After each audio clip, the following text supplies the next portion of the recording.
on the S.H.I.E.L.D. helicarrier, Elio, somewhere over the northeast United States. Things are getting worse, fast. Active Director Maria Hill demands for answers. She needs to know what the hell shut them down. Coulson is the first to make the call.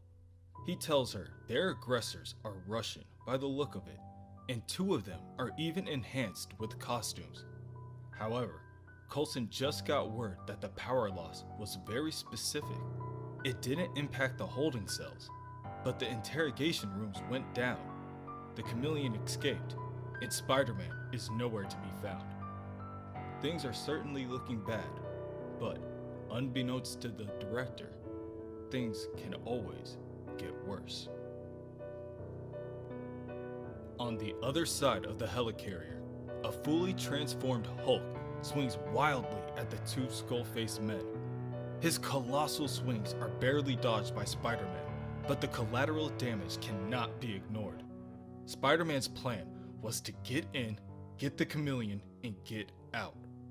Avengers, Russian assassins, and the Incredible Hulk are decidedly off plan. He honestly doesn't have time for these delays. Chameleon is in the helicarrier somewhere, no doubt trying to find his own way off. If the Chameleon escapes, if he kills again, it's Otto's fault. Suddenly, Otto is distracted by the sight of the man with the death touch grabbing onto the Jade Giant and cannot help but wonder if the death grip could be enough to stop the Hulk for good. An interesting dilemma. Does Otto save the Hulk's life? The brutish monster certainly is no hero, not like him. The more heroic thing for Otto to do might be to let the creature get put out of its misery, potentially saving lives from his rage. Much to Otto's surprise, the Hulk is barely fazed by the Russians' attack. As the Hulk regains the upper hand in the fight, the masked man with the bow staff orders their transport ship to fire on their location. At that moment, Spider-Man's spider sense explodes as a rocket hits the side of the helicarrier, producing a massive hole in its wake. Shrapnel and debris go flying out in the open hole, and Spider-Man, along with the 2 masked men, cling on for dear life. The Hulk was less prepared. Spider-Man watches as the Hulk tumbles his way to the ground, tens of thousands of feet below them. He then reanalyzes the situation and decides that now, at least, there is one less complication to deal with. He looks down at the 2 masked men pushing themselves to their feet, and they both make eye contact with the wall crawler. One telling Spider-Man that now it is his turn. Otto tries to leap away, but the masked man with the bow staff grabs him out of the air and slams Spider-Man to the ground. Cursing his own abilities, Otto is now starting to understand that the spider sense is much less useful when it's always going off. As the man with the bow staff prepares for the final attack, Spider-Man tries to push himself out of the way, but he isn't quick enough. That is when a single bullet flies forward and ricochets off of the bow staff, causing it to fire off course. Spider-Man looks up, and at the other end of the smoking barrel stands Nick Fury. The agent warns Spider-Man that next time he might want to move. His depth perception isn't what it used to be. And when this is all over, Spider-Man can personally tell Nick what he is doing wandering around the lower decks. In his head, Otto curses the agent again. Fury knows something is wrong, but that is a problem for another moment. All of these distractions so far are but an annoyance. The Chameleon is all that matters now. In the command deck, Maria Hill orders for the agents to fire everything they have at the Russian transport ship. The transport ship spins and flies about before once again cloaking itself from both S.H.I.E.L.D. and their guided missiles. "Contact lost," an agent tells her. "Are you fucking kidding me? They've got some kind of cloak. Thanks for the update. I swear to God, helicarriers become obsolete the second They're airborne. Get engineering on it and find that ship. Coulson, talk to me. How are we doing? Well, I'm not dead. So bad then. That hurts, Maria. Give me some good news. Well, Coulson says as he unloads his pistol down the corridor. I think we heard the Hulk a few minutes ago. Now you're just messing with me. You know me so well. Engaging hostiles now. I'll let you know when it's clear. As Coulson hangs up the phone, Black Widow covers his rear.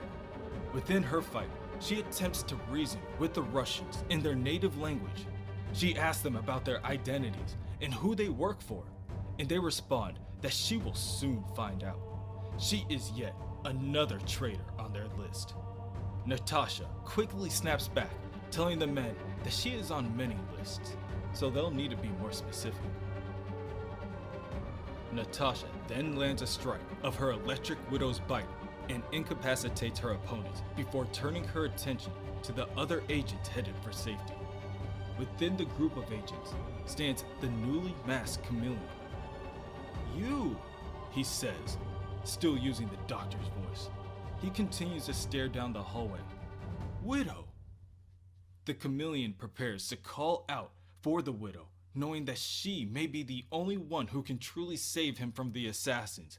But before he can reach her, the glass behind him crashes in. Shards of translucent blades dance in the air as Spider-Man and Nick Fury and the two masked men fall to the ground. The masked men order for the two heroes to repent, but Spider-Man and Nick Fury will not falter. They trade blow for blow until one of the assassins lays eyes on the Chameleon. Once the assassin sees him, he stops fighting. Spider-Man notices this amongst the chaos and quickly tries to scan the room for what the assassin may be fixated on. However, the only thing he sees is some random S.H.I.E.L.D. doctor. Spider-Man watches as the dripping, wrinkled skin on the doctor's face shakes from left to right and realizes that it isn't a doctor at all, that the Russians are here to kill the Chameleon. The masked man with the bow staff then pushes Nick Fury off of him before sending a plasma bolt in the Chameleon's direction. Spider-Man reacts by lunging forward and is barely able to push the Chameleon away. The masked man tells the Avengers and S.H.I.E.L.D. agents that the Chameleon has committed crimes against the Russian people and against God. He will burn for his sins, and yet Spider-Man still saves him? Then they will just have to burn down the spider as well. His bow staff begins to glow and crackle with energy before it is stopped by a precisely pointed arrow that manages to crack and embed itself into the weapon. Hawkeye, from across the room, pulls another arrow from his quiver before asking the assassins, "You came here to kill the Chameleon?" And to think, I was actually worried for a minute. Tick, tick, boom. On that signal, Hawkeye's explosive arrow detonates and destroys the bow staff completely. Black Widow informs the others that the Chameleon knows secrets, and many in the Russian government would prefer them kept that way. Nick Fury seconds Hawkeye's idea that no matter how dangerous the Chameleon is, all this may be a little overboard. It's well known that the Chameleon has, at times, worked with the Russian government for some of their more perfidious tasks. Black Widow doubles down on her statement, saying that there are secrets. And then there are secrets. Simple as that. At that moment, Coulson interrupts the others, telling everyone that they have another missile incoming in 3 seconds. However, to everyone's surprise, it isn't a missile. The Hulk breaks through the hull of the helicarrier and immediately begins to tear apart the surrounding area. He then makes a beeline for the 2 assassins. Using his massive fist to swat one of them away, the Hulk bridges the gap between him and the one that held the bow staff. The masked man loses his footing and falls to the floor, and the Hulk answers this by slamming him into the ground. Again and again, the Hulk beats down on the man's chest, and the man is able to do little more than beg for the Hulk's assistance. Each punch buries the man more and more into the scattered debris around, and the S.H.I.E.L.D. agents just sit there and watch, each filled with a small combination of captivation, awe, and horror. Spider-Man uses this opportunity to move the Chameleon elsewhere. He throws the Chameleon on the floor, and the Chameleon turns to him and asks, "Come now, is that any way to treat a S.H.I.E.L.D. psychologist?" Spider-Man walks over, picks the Chameleon up, and slams him against the nearest wall. "Shut up! You killed those men!" "I didn't kill anybody. But you seem very angry, Spider-Man. Do you want to talk about this?" Spider-Man, sick with the games, demands Chameleon to take the mask off. When he refuses, Spider-Man uses his claws to scrape the mask off the Chameleon's face by force. "What happened to you? Chameleon, you never used to be like this." Otto's spider sense begins to flare, and he looks behind him, expecting to see one of the assassins. While he is distracted, the Chameleon removes the doctor's pen from his coat pocket before asking Spider-Man, "Like what?" His voice slowly returning to normal. "I think sick is the word you're looking for, Spider-Man, and I don't like that one bit." The Chameleon jabs the pen into the side of Spider-Man's neck before running off. "Why are you even here? To check up on me? To save me? You put me here." Spider-Man attempts to reason with his enemy by stating that the Chameleon is now his responsibility. The Chameleon stops running in order to tell Spider-Man, "When you are nobody, you are responsible for nothing. Maybe when I cut your face off and wear your skin, when I walk out of here wearing your costume, maybe then I'll know what you are talking about." At that moment, the last standing Russian assassin leaps forward to kill the Chameleon. Spider-Man diverts his strike before even pulling the pen out of his own neck. "I've had enough of Russians today. I've had enough of my plans being interfered with, and I will not stand for it." Spider-Man sends out a barrage of attacks, but his opponents continue to fight. The masked man's mask begins to crumble and break apart, revealing his decayed, corpse-like face underneath. The assassin then makes one last desperate attempt to burn Spider-Man with his touch, but Spider-Man is able to overpower the man and break his neck. The Chameleon approaches the assassin, now laying on the floor, and tells Spider-Man, "Looks like I owe you my life." Spider-Man then punches the Chameleon, knocking him out unconscious before stating, "That's where you're wrong, Chameleon. Your life is mine now." When all is finally quiet, Spider-Man looks at the two men laying on the floor and hatches a plan.